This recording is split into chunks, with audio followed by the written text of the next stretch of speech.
कांपते रहो और पाप मत करो, अपने अपने बिछौने पर मन ही मन सोचो और चुप रहो। एक बार और पढ़िए। कांपते रहो और पाप मत करो, अपने अपने बिछौने पर मन ही मन सोचो और चुप रहो। छोटी सी प्रार्थना करें ताकि प्रभु वचन को देने में सहायता करे। प्रेमी पिता, दयालु परमेश्वर, हम धन्यवादी हैं। ये समय हमको मिला है कि हम इन अंतिम दिनों को जैसे पहचान रहे हैं और अपनी तैयारी में लगे हैं कि जब बादलों पर आप आते हैं तो हम भी अपनी तैयारी में पूरे होकर बादलों पर उठा लिए जाएं। लगातार जो अध्ययन प्रभु होता आ रहा है, हम धन्यवाद देते हैं और आज की सांझ भी आपकी ओर देखते हैं। आप ही अपने वचनों को हमारे मध्य में लाइए, अपने दास को अपने लहू से धोकर शुद्ध करिए और जो कुछ आपने हमारे लिए रखा है वो ही बातें आपके दास के मुंह से निकलने पाए। प्रभु आप ही सहायता करिए। शैतान की देखी अनदेखी सारी विरोधी शक्तियों को आपके सामर्थी नाम से डांटते और बांधते हुए आपके लहू के छिड़काव के नीचे आकर प्रार्थना को लाते हैं अपने उद्धारकर्ता प्रभु यीशु के नाम में, आमीन। मेरे प्रियो, हमने भजन संहिता उसके 4 अध्याय का 4 पद, यह वचन कहता है, कांपते रहो और पाप मत करो, अपने अपने बिछौने पर मन ही मन सोचो और चुपचाप रहो। जब हम अपने उद्धारकर्ता प्रभु यीशु मसीह के आने की बाट जो रहे हैं, तो किस प्रकार का जीवन हमारा होना चाहिए। हम पिछले दिनों से लगातार परमेश्वर के दासों से वचन को सुनते हुए अपनी तैयारी को, ताकि जब प्रभु आए हम किसी भी तरह से चूक ना जाएं, बादलों पर उठाए जाने से, और हमारी तैयारी पूरी हो। बहुत सी बातों का अध्ययन हमने किया है मेरे प्रियो। उन सब में ये भी सबसे बड़ी और मुख्य बात है जिसे हम भजन संहिता 4 और 4 में पढ़ते हैं, पाप मत करो। ये चेतावनी है, क्योंकि जब हम प्रभु के आगमन की तैयारी में जिस प्रकार के जीवन को देखते आए, अध्ययन करते आए हैं, उन सब के साथ हमारी तैयारी में ये बात बहुत अच्छे से हमें जान लेनी चाहिए, कहीं भी हमारे जीवन में पाप को जगह ना मिले। आप सब कुछ अच्छे से कर रहे हैं, प्रभु के आगमन को बहुत अच्छे से जान रहे हैं, किस प्रकार के जीवन के साथ हमें रहना है, वो भी बहुत सी बातों का अध्ययन हम करते आए हैं। पर मैं नहीं जानता, ये वचन जब मुझे प्रभु ने दिखाया तो मुझे लगा हमें जरूर इस पर भी अध्ययन करना चाहिए, क्योंकि हम पाप नहीं करें कितने सचेत हैं, कितने जागृत हैं। क्योंकि हमारे जीवन में एक पाप भी हमको प्रियो प्रभु के आगमन पर हम बादलों पर उठा लिए जाएं रोक देगा। वचन में तो लिखा कांपते रहो और पाप मत करो। और इस विषय में बिछोने पर पड़े पड़े सोचते भी रहो, चुपचाप रहो, अपने आप को जांचते रहो। अब जबकि हम अंतिम सप्ताह में, बल्कि लगभग अंतिम दिनों में पहुंच गए, ये वर्ष समाप्त हो जाएगा। हो सकता है प्रियो, जरूरी नहीं कि प्रभु यीशु मसीह 2021 में आए, वो आज भी आ सकता है। तो हमारी तैयारी में हम कितने सचेत हैं और इस विषय को लेकर कि हमें पाप नहीं करना है। थोड़ा सा कुछ बातों पर ध्यान करेंगे। सबसे पहली बात, पाप क्या है? जब हम वचन के अनुसार देखते हैं तो हमारे सामने पहला यूहन्ना और उसका 3रा अध्याय, 1 जॉन 3rd चैप्टर वर्स 4, पहला यूहन्ना 3 अध्याय और उसका 4 पद।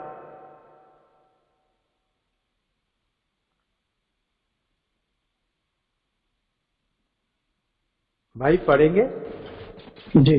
जो कोई पाप करता है वह व्यवस्था का विरोध करता है, और पाप तो व्यवस्था का विरोध है। ये पहली बात प्रियो, पाप के विषय में जो परमेश्वर के वचन की सच्चाई है, व्यवस्था का विरोध। परमेश्वर ने जो कुछ नियम दिए, जो कुछ आज्ञाएं दी, जिस प्रकार से वचन के अनुसार दिखाया गया, ऐसा कुछ भी जिससे परमेश्वर की व्यवस्था का उल्लंघन होता है, वो ही पाप है। और इसलिए मेरे प्रियो, वचन में लिखा है, यहेजकेल 18 अध्याय और उसका 4 पद, यहेजकेल 18 अध्याय और उसका 4 पद, जो प्राणी पाप करेगा वो मरेगा। सो हम लोग तो प्रभु यीशु मसीह के आने की बाट जोड़े। हमारा मृत्यु से क्या काम, हमारा मृत्यु से क्या लेना देना। पर यहाँ वचन में दिखाया गया है, जो प्राणी पाप करेगा वो मरे। और हम लोग जानते हैं किस प्रकार आदम और हवा ने परमेश्वर की व्यवस्था का या परमेश्वर की आज्ञा का उल्लंघन किया, और यही काम जो उन्हें नहीं करना था, जिसके द्वारा उन्होंने परमेश्वर को क्रोध दिलाया, या परमेश्वर के लिए जरूरी हुआ जैसा उसने कहा था, जिस दिन तुमने इस भले और बुरे के ज्ञान के वृक्ष का फल खाया, उस दिन मर जाओगे। और जब उन्होंने फल को खा लिया, मृत्यु उनके जीवन में आ गई। और इस पाप के कारण ना केवल मृत्यु आई, पर हम जब ध्यान करते हैं प्रियो, कितनी हानि मनुष्य जाति की। सबसे पहली बात, इस पाप ने हमें परमेश्वर की महिमा से रहित कर दिया। पढ़ दीजिए भाई रोमियो का 3:23, रोमियो का 3:23। सबने पाप किया है और सब परमेश्वर की महिमा से रहित हैं। अर्थात पाप के कारण हम महिमा से रहित हुए। जबकि वचन हमें बताता है परमेश्वर ने मनुष्य को क्यों बनाया था। यदि आप आइजिया 43, यशाया का 43 अध्याय और उसका 7 पद पढ़ेंगे तो वचन दिखाता है, हर एक जो मेरा कहलाता है। भाई पढ़िए यशाया 43 और उसका, हर एक जो मेरा कहलाता है, जिसको मैंने अपनी महिमा के लिए सृजा, जिसको मैंने रचा और बनाया है। सो यहाँ वचन में हम देखते हैं ये सबसे पहली और सबसे बड़ी हानि, परमेश्वर ने हमें अपनी महिमा के लिए ही बनाया और इस पाप के कारण हम महिमा से रहित हो गए। दूसरी बड़ी हानि, संगति से अलगाव। ऐसा नहीं कि हम इन बातों को नहीं जानते, पर जो हमारा अध्ययन है उसके आरंभ में इन बातों को आना जरूरी है।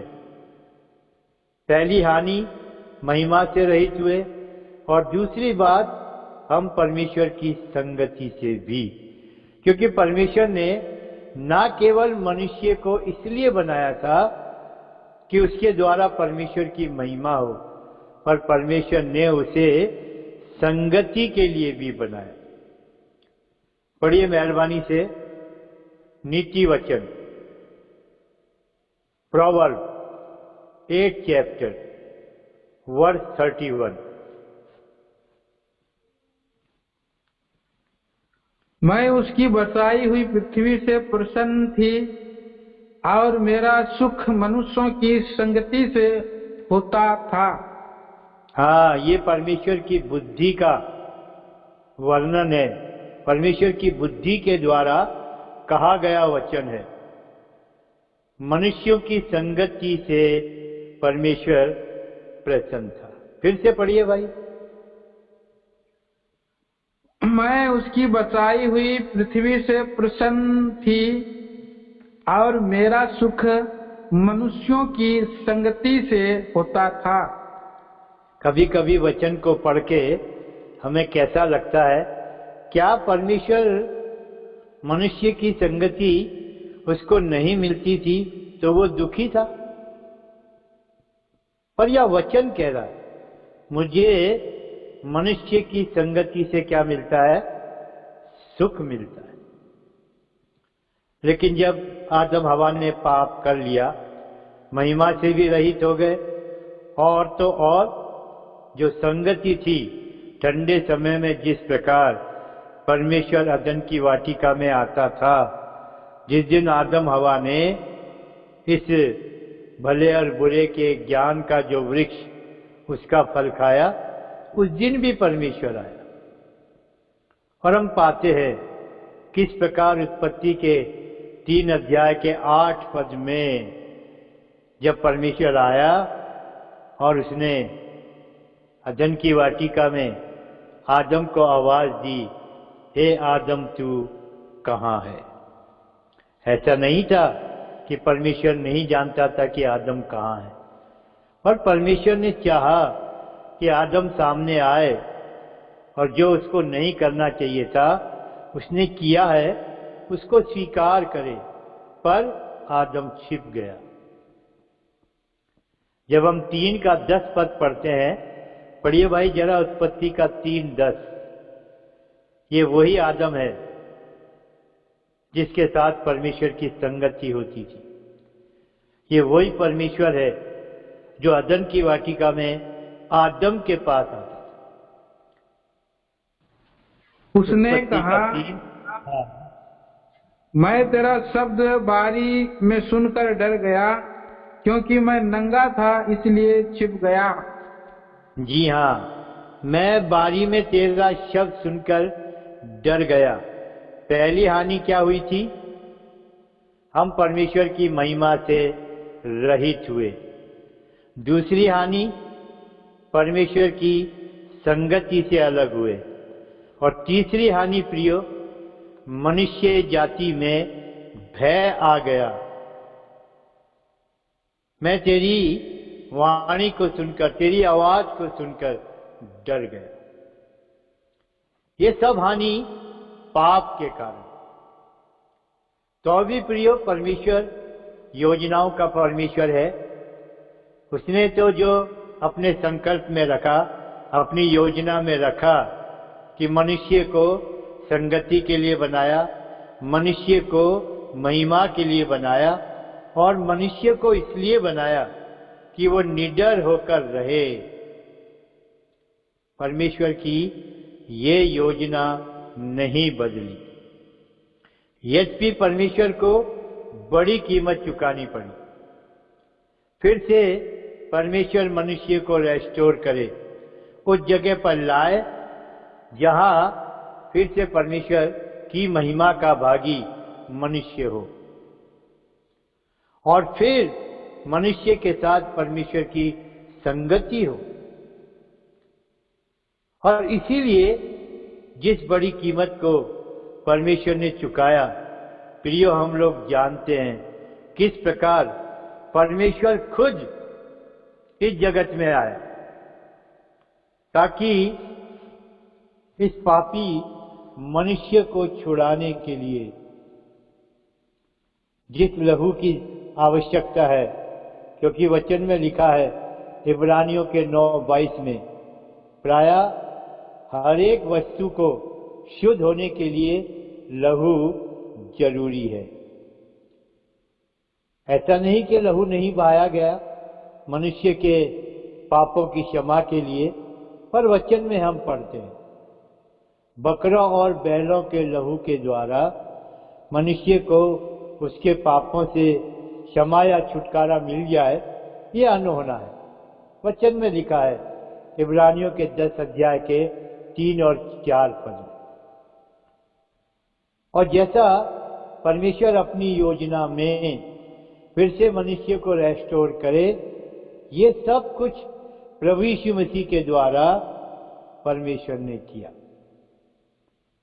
प्रभु यीशु मसीह देह में आया, और जब उसने देह को धारण किया तो हम पाते हैं प्रियो, मेरे और आपके इस जगत में पापी मनुष्य के पापों को और पाप के दंड मृत्यु को प्रभु यीशु मसीह ने अपने ऊपर ले ली, क्योंकि ये पाप और पाप के दंड ने ही हमारे जीवन को परमेश्वर से अलग रखा, संगति से, महिमा से। लेकिन जब प्रभु यीशु मसीह ने इस काम को किया, मेहरबानी से पढ़िए रोमियो का 8 अध्याय और उसका 3 पद। Romans 8 chapter verse 3। क्योंकि जो काम व्यवस्था शरीर के कारण दुर्बल होकर ना कर सकी, उसको परमेश्वर ने किया, अर्थात अपने ही पुत्र को पापमय शरीर की समानता में और पाप बलि होने के लिए भेजकर शरीर में पाप पर दंड की आज्ञा दी। जो आखिर में है शरीर में पाप पर दंड की आज्ञा। इस पाप के कारण जो दंड है वो है मृत्यु। लेकिन प्रभु यीशु मसीह ने अपने शरीर में सारी मनुष्य जाति के पापों को लिया, और इसी शरीर में जो प्रभु यीशु मसीह का हमारे पाप के कारण अपने शरीर में पाप पर दंड की आज्ञा दी। इसका अर्थ है मेरे और आपके शरीर में जो पाप था, पाप का जीवन था, उससे जो छुटकारा हमको मिला है कितना बड़ा हो सकता है कि हमारे समझ में आ जाए कि अब मेरा और आपका शरीर पाप के लिए नहीं। इसीलिए वचन में हम पढ़ते हैं कांपते रहो और पाप मत करो। जब हम पाप में थे हमारे शरीर में पाप था, हम सर से लेकर पांव तक पाप में ही डूबे हुए थे। और वचन में या वचन के अनुसार हम इस बात को तो बहुत अच्छी तरीके से समझते हैं कि इस पाप ने किस प्रकार हमारी देह को भी, हमारे प्राण को भी और हमारे आत्मा को भी कितनी बड़ी हानि पहुंचाई कि हम परमेश्वर से अलग हो गए, उसकी महिमा से अलग हो गए। लेकिन परमेश्वर ने जब अपने पुत्र प्रभु यीशु मसीह में इस काम को किया तो हम पाते हैं प्रियो किस प्रकार प्रभु यीशु मसीह ने अपने लहू के द्वारा हमें धोकर शुद्ध किया, पवित्र किया, हमें इस योग्य बनाया कि हम पवित्रता में जीवन को बिता सकें। अब ये शरीर पाप के लिए नहीं, वचन में लिखा है, पढ़िए भाई मेहरबानी से, रोमियो का 6वां अध्याय और उसका 12 पद। इसलिए पाप तुम्हारे नश्वर शरीर में राज ना करे कि तुम उसकी लालसाओं के अधीन रहो। अब जरूरत नहीं कि ये पाप तुम्हारे नश्वर या मरणहार देह में राज्य करे, क्योंकि आपकी और मेरी देह जिसमें पाप था, उस देह को हमारे पापों के साथ जब प्रभु यीशु मसीह ने अपनी देह में ले लिया, तो इसका अर्थ है वो देह जो पाप की थी वो क्रूस पर मर गई। और इसीलिए जब प्रभु यीशु मसीह क्रूस पर गया, हमारा क्या विश्वास है प्रिय? मैं और आप भी प्रभु यीशु मसीह के साथ क्रूस पर गए। गलातियों 2:20 में पौलुस ने क्या कहा? मैं मसीह के साथ क्रूस पर चढ़ाया गया, अब मैं जीवित ना रहा, मसीह मुझ में जीवित है। मसीह मुझ में जीवित है। मैं मसीह के साथ मर गया, पाप के लिए मर गया। और गलातियों 2:20 में लिखा है, अब जो मैं जीवित हूं शरीर में, वो किस विश्वास से? उस विश्वास से जो परमेश्वर के पुत्र पर है, जिसने मुझसे प्रेम किया और अपने आप को मेरे लिए दे दिया। मेरे प्रियो, जब हम इन बातों को या वचनों को अध्ययन करते हैं, ये सब कुछ किस लिए है? ताकि मैं और आप वचन के द्वारा, पवित्र आत्मा के द्वारा अपने जीवन में इस प्रकार से इन बातों को, जो वचन के द्वारा है, वचन में जीवन है, हम उस जीवन को जी सकें। मेरा और आपका शरीर, उसमें पाप के लिए जगह नहीं होनी चाहिए। दूसरी बात, परमेश्वर की महिमा। थोड़ा सा हम पुराने नियम में चलेंगे। मेरे साथ रहिए, निर्गमन की पुस्तक और उसका 25 अध्याय। किस प्रकार परमेश्वर ने फिर से मनुष्य के साथ संगति के लिए उपाय किया। नए नियम में भी है, लेकिन हम पुराने नियम से थोड़ा सा देखकर आगे बढ़ेंगे। निर्गमन उसका 25 अध्याय, उसका 8 और 9 पद। वह मेरे लिए एक पवित्र स्थान बनाए कि मैं उनके बीच में निवास करूं। जो कुछ मैं तुझे दिखाता हूं, अर्थात निवास स्थान और उसके सब सामान का नमूना, उसी के अनुसार तुम लोग उसे बनाना। तो मेरे प्रियो, ध्यान से इस बात को देखिए। पहला काम क्या हुआ? हमें पाप से छुड़ा लिया गया, क्योंकि इस पाप ने ही परमेश्वर के साथ हमारी संगति को तोड़ा। हम देखते हैं इजराइलियों के लिए परमेश्वर उनको मिस्र से निकाल कर ले आया, अर्थात दासत्व के घर से। और जब पाप की गुलामी से निकाल लिया गया, तब जाकर परमेश्वर ने इस काम को, कि फिर से परमेश्वर के मनुष्य के साथ परमेश्वर संगति करे, परमेश्वर ने मूसा को कहा, मेरे लिए एक पवित्र निवास स्थान बना, ताकि मैं तुम्हारे मध्य में निवास करूं। फिर से परमेश्वर ने मनुष्य के साथ संगति करने के लिए उपाय किया। और यदि आप थोड़ा सा इसी के 29 अध्याय में जाएंगे, निर्गमन के 29 अध्याय में आप देखेंगे इस बात को। 42 वर्ष से, निर्गमन एक्सोडस 29 चैप्टर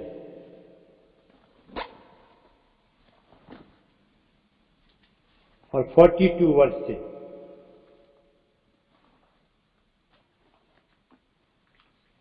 कितना सर अंकल? 42 से पढ़िए।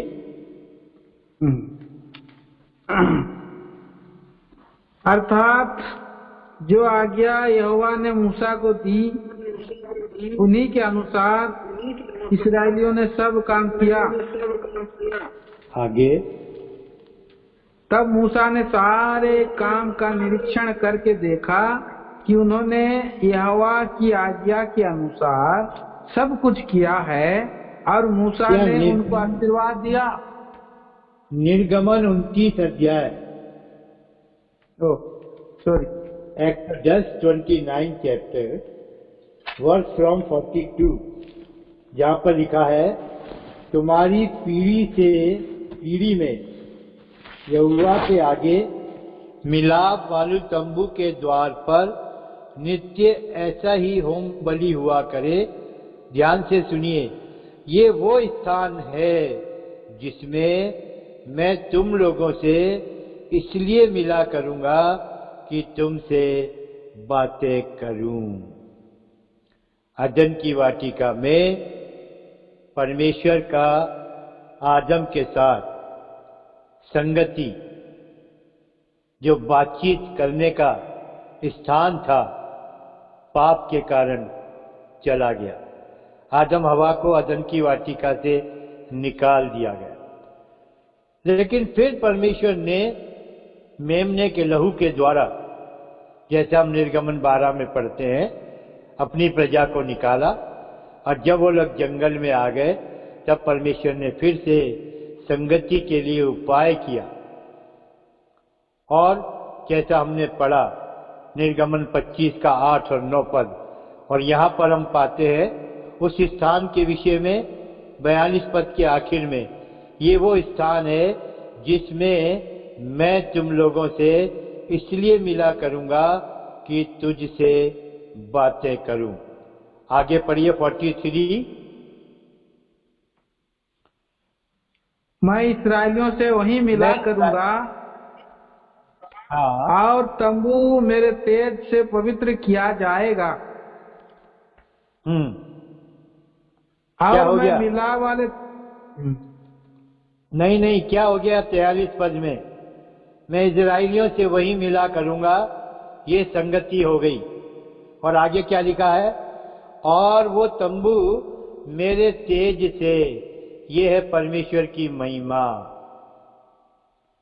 जो कुछ पाप के कारण खोया, किस प्रकार परमेश्वर ने फिर से मनुष्य को रेस्टोर करने के लिए, मनुष्य के साथ संगति करने के लिए, मनुष्य को फिर से महिमा का भागी करने के लिए परमेश्वर ने इस काम को किया।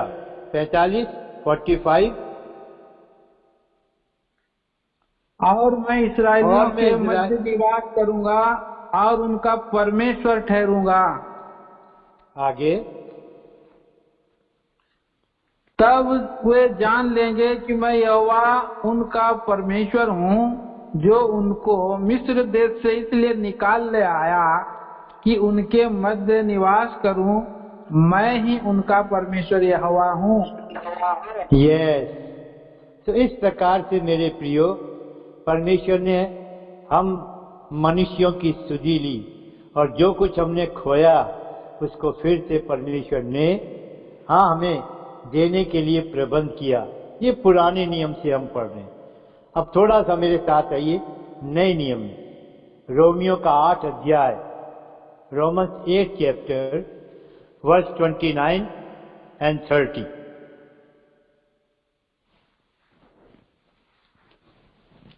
क्योंकि जिन्हें उसने पहले से जान लिया है, उन्हें पहले से ठहराया भी है कि उसके पुत्र के स्वरूप में हो, ताकि वह बहुत भाइयों में पहलौठा ठहरे।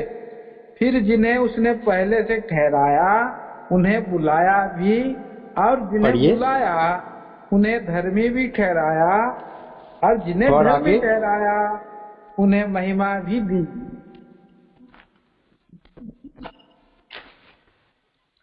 जी हाँ, नए नियम में किस प्रकार परमेश्वर ने अपने पुत्र प्रभु यीशु मसीह में जो मेरे और आपके लिए रखा था, न केवल हमें प्रभु यीशु मसीह पर विश्वास करने के द्वारा, उसके लहू के द्वारा जो छुटकारा हमको मिला, केवल वहीं तक नहीं कि हम उसके लहू से शुद्ध हो गए, छुटकारा पा गए, पापों की क्षमा मिल गई, और वचन हमको दिखा रहा है, उसने हमें धर्मी ठहराया, हमको महिमा भी दी। और इस प्रकार प्रियो, जब हम इस जीवन के अंदर लाए गए, कहाँ जरूरत है कि अब मैं और आप फिर पाप को अपने जीवन में जगा दें।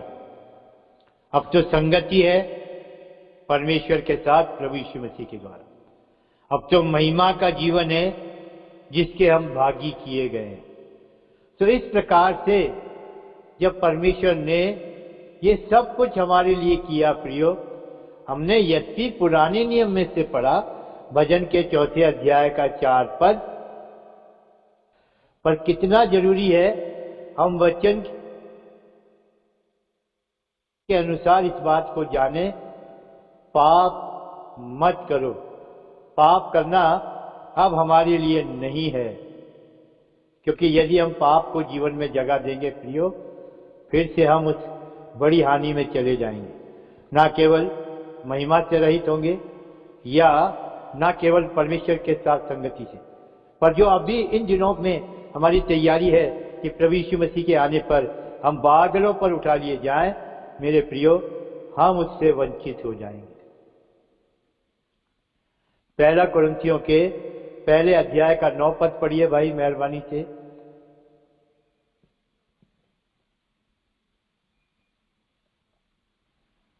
परमेश्वर सच्चा है, जिसने तुमको अपने पुत्र हमारे प्रभु यीशु मसीह की संगति में बुलाया है।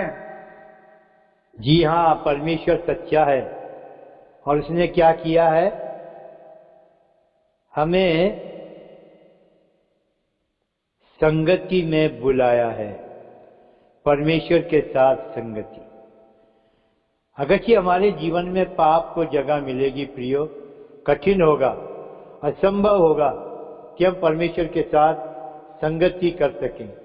इसलिए मेरे प्रियो, जहां तक बन पड़े बहुत ही सचेत और जागृत होकर अपने आप को इस प्रकार के जीवन के साथ रखिए कि हमसे पाप ना हो। बहुत से वचन है जिसके द्वारा हम समझ सकते हैं कि अब हमें पाप करने की जरूरत नहीं। थोड़ा मेरे साथ आइए, 1 जॉन 2nd chapter verse 12। पहला हे यूहन्ना। बालकों, मैं तुम्हें इसलिए लिखता हूँ कि उसके नाम से तुम्हारे पाप क्षमा हुए हैं। यस, किस लिए लिखा? ताकि तुम जानो उसके नाम से तुम्हारे पाप क्षमा हुए हैं। अब भाई इसका पहला पद पढ़िए, 2 अध्याय का। हे मेरे बालकों, मैं ये बातें तुम्हें इसलिए लिखता हूँ कि तुम पाप न करो, और जी हाँ, यदि कोई पाप करे हमारे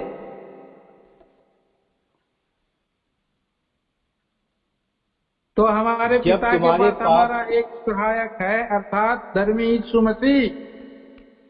जी हाँ, तो 12 पद में जैसा हमने पढ़ा, ये बातें मैंने किस लिए लिखी? क्योंकि तुम्हारे पाप क्षमा हो गए।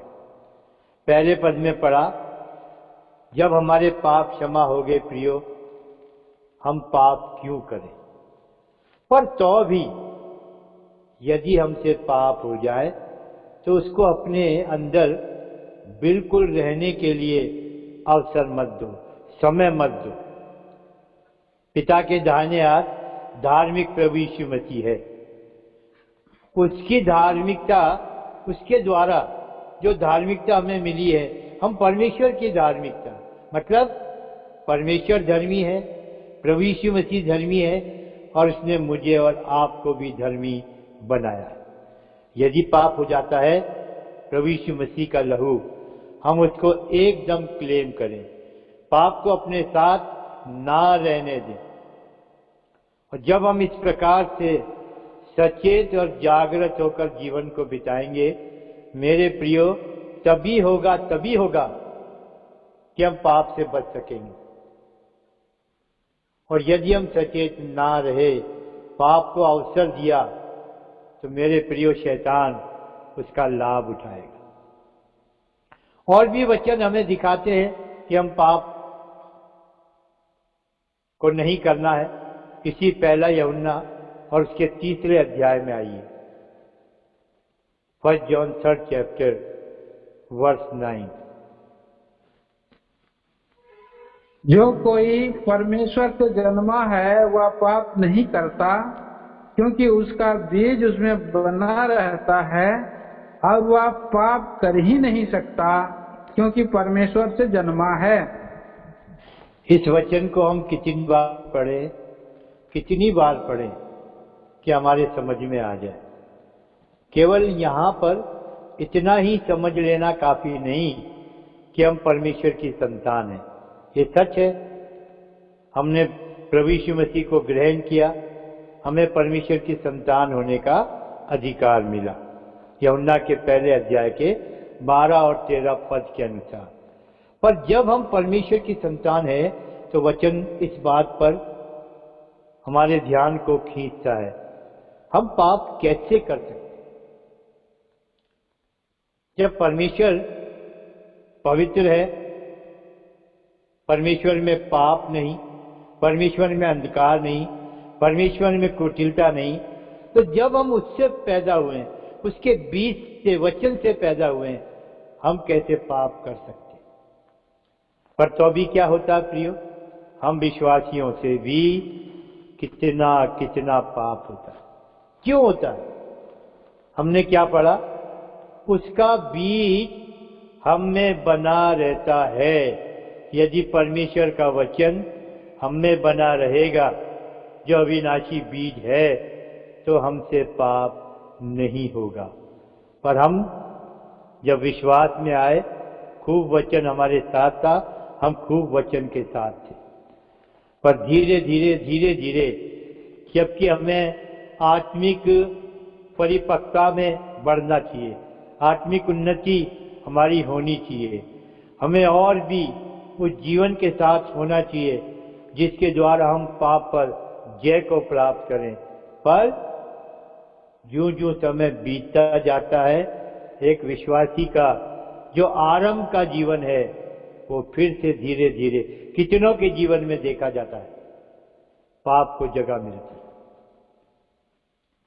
इसका मतलब हम परमेश्वर के वचन को जितना अधिक अध्ययन करना चाहिए, उतना अधिक अध्ययन नहीं करते। कुलुसियों का 3:16 पढ़ के देखिए भाई, कुलुसियों का 3:16।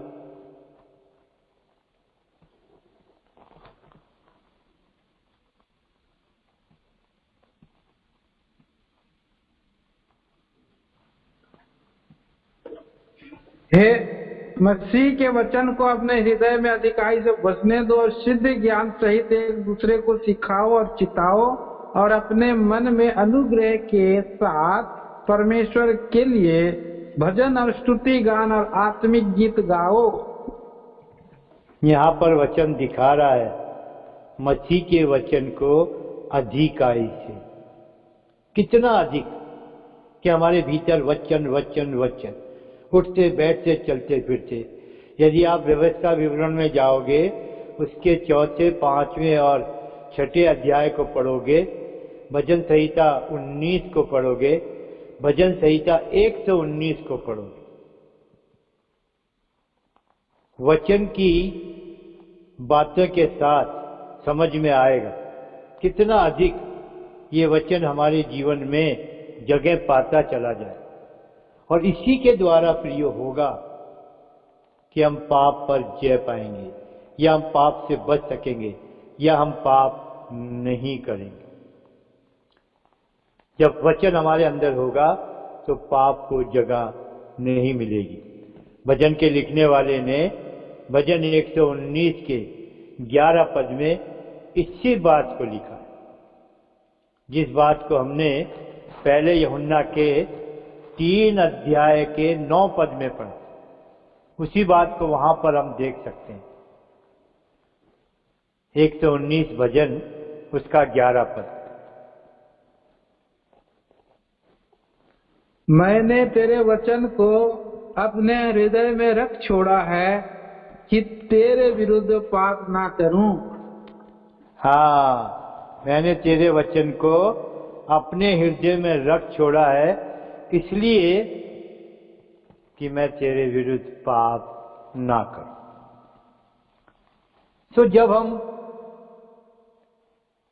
कुलसियों के 3:16 को पढ़ते हैं, भजन 119 के 11 पद को पढ़ते हैं और पहला यूहन्ना के 3 अध्याय के 9 पद को पढ़ते हैं, 9 पद में क्या लिखा है? पाप कर ही नहीं सकता। क्यों नहीं कर सकता? क्योंकि परमेश्वर का बीज अर्थात परमेश्वर का वचन उसके जीवन में, जिसके जीवन में परमेश्वर का वचन है, उससे पाप नहीं हो सकता। और जब हमारे जीवन में प्रियो परमेश्वर के वचन की अधिकाई नहीं होती, दूसरे शब्दों में जब वचन की कमी होती है, तो शैतान को अवसर मिलता है। जब प्रभु यीशु मसीह की परीक्षा की गई, हम लोग जानते हैं उस घटना को, कैसे जब उसने कहा लिखा है लिखा है लिखा है, वो कितना अधिक वचन को जानता। पर जब प्रभु यीशु मसीह ने भी जवाब दिया लिखा है लिखा है लिखा है, इसका मतलब वचन के द्वारा खुद जो प्रभु यीशु मसीह वचन है, उसने शैतान को हराया। ठीक इसी प्रकार प्रियो, यदि वचन हमारे साथ होगा, हमारे जीवन में होगा, कितना अधिक करके हम पाप पर जय पाएंगे, या पाप को हमारे जीवन में जगह नहीं मिलेगी। और इसलिए मेरे प्रियो, जिस प्रकार हमने भजन संहिता के 4 अध्याय का 4 पद पढ़ा, जहां वचन पर हमने ध्यान दिया, किस प्रकार लिखा है? कांपते रहो। इसका मतलब इतना डरो, इतना डरो, इतना डरो। किस बात के लिए डरो? पाप करने से डरो।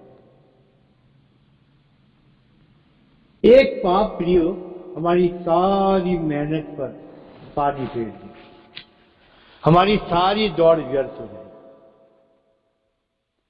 और जब वचन की इस बात पर हम जाएं कि अपने बिछौने पर मन ही मन, इसका मतलब कितना मनन, कितना अध्ययन, कितना अपने आप को जांचना। कैसे कैसे हम इस बात पर ध्यान दें, मैं परमेश्वर के वचन के साथ परमेश्वर के कितना निकट हूं। यहीं पर प्रियो संगति है, यहीं पर प्रियो महिमा है, यहीं पर प्रियो हम भय रहित होकर जीवन को बिताएंगे। जब परमेश्वर ने आदम को आवाज दी, हे आदम तू कहां है, हमने पढ़ा 10 पद में, मैं तेरी आवाज को सुनकर डर गया। वही आदम जो परमेश्वर के आने पर अदन की वाटिका में संगति थी, महिमा थी, बातचीत थी, सब कुछ था। लेकिन परमेश्वर ने प्रियो एक बार फिर हमें नए सिरे से प्रभु यीशु मसीह में इस जीवन का भागी बनाया। तो मैं चाहूंगा सचमुच परमेश्वर हमारी सहायता करे, और जब हम प्रभु यीशु मसीह के आने की बाढ़ जो रहे हैं, तो किस प्रकार का जीवन बिताए कि हमसे पाप ना होने पाए। मेरे प्रियो, यदि हम सचेत रहेंगे, वचन के साथ जीवन को बिताएंगे, उठते बैठते चलते फिरते हम वचन के साथ, और लेटते हुए भी वचन के साथ, आपस में एक दूसरे से मिलने पर, संगति करने पर वचन के साथ, सचमुच होगा प्रियो, पाप को हमारे जीवन में जगह नहीं मिलेगी। मेरी और आपकी देह पाप के लिए मर चुकी है, क्योंकि मेरी और आपकी देह जो पाप की थी वो क्रूस पर गई, और क्रूस पर पाप और मृत्यु दोनों गए। अब जो जीवन है, अब जो शरीर है, वो पाप के लिए नहीं, वो परमेश्वर के लिए। आखिर में पढ़ दीजिए भाई, रोमियो का 6वां अध्याय और उसका 11वां पद।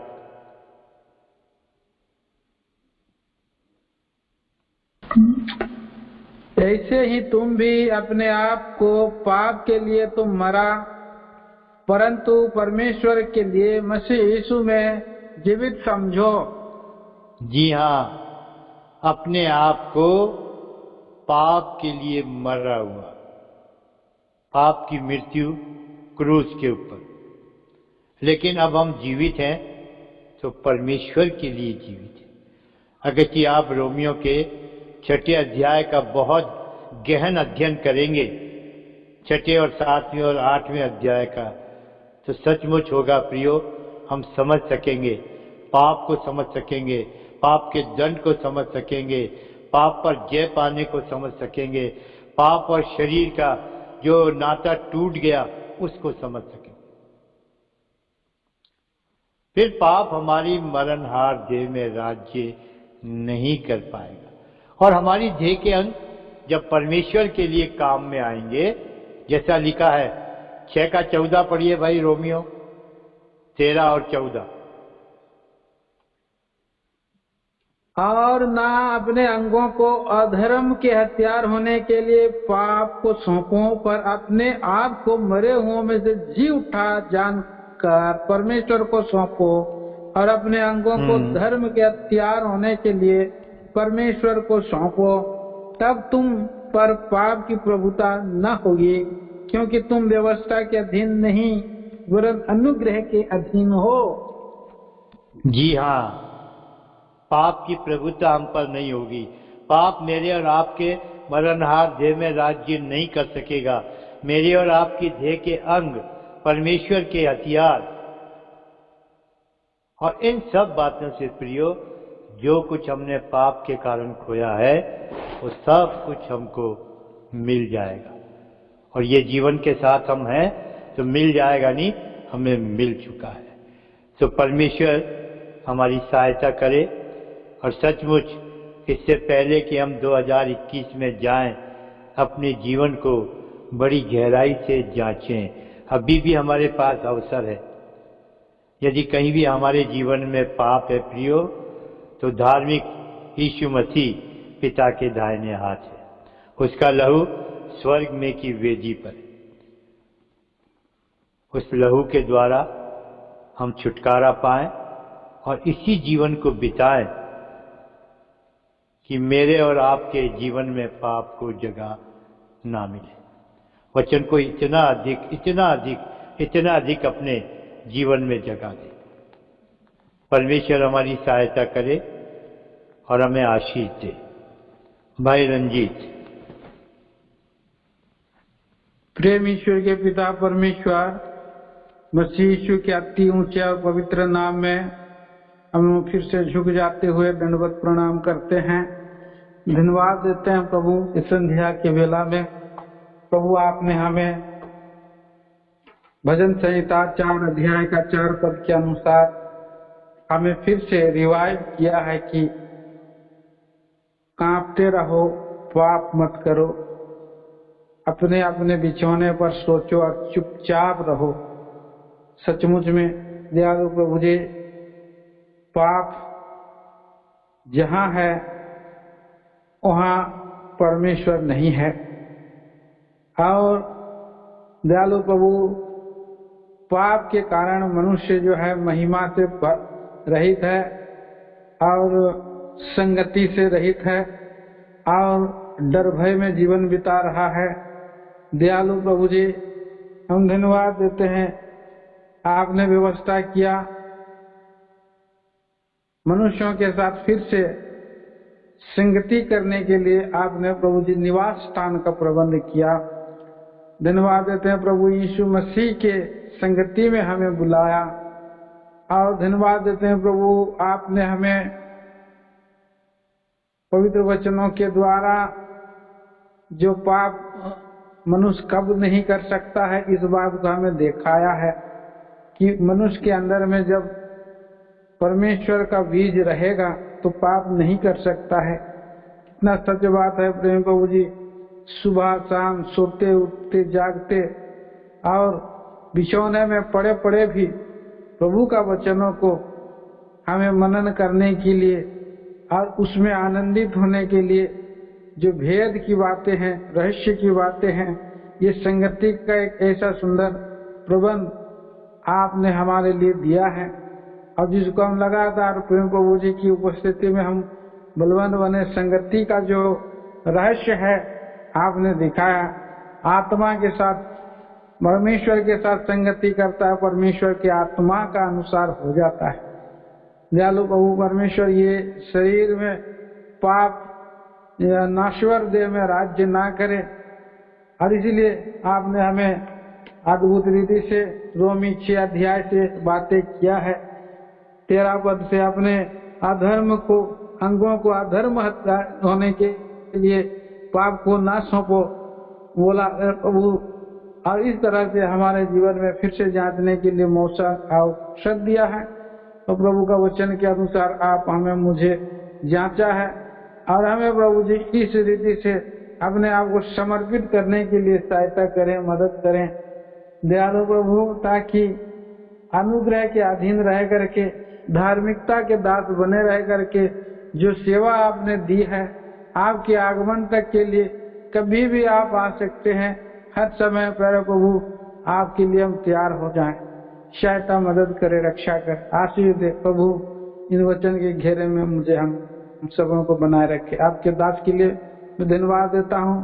प्यारे प्रभु जी, पुनरुत्थान के सामर्थ्य के द्वारा आप अब तक उन्हें अगुवाई करके हमारे मध्य में हमें आत्मिक लाभ के लिए इस्तेमाल किए हैं, इसलिए बहुत आशीष है। उनकी कलीसिया मंडली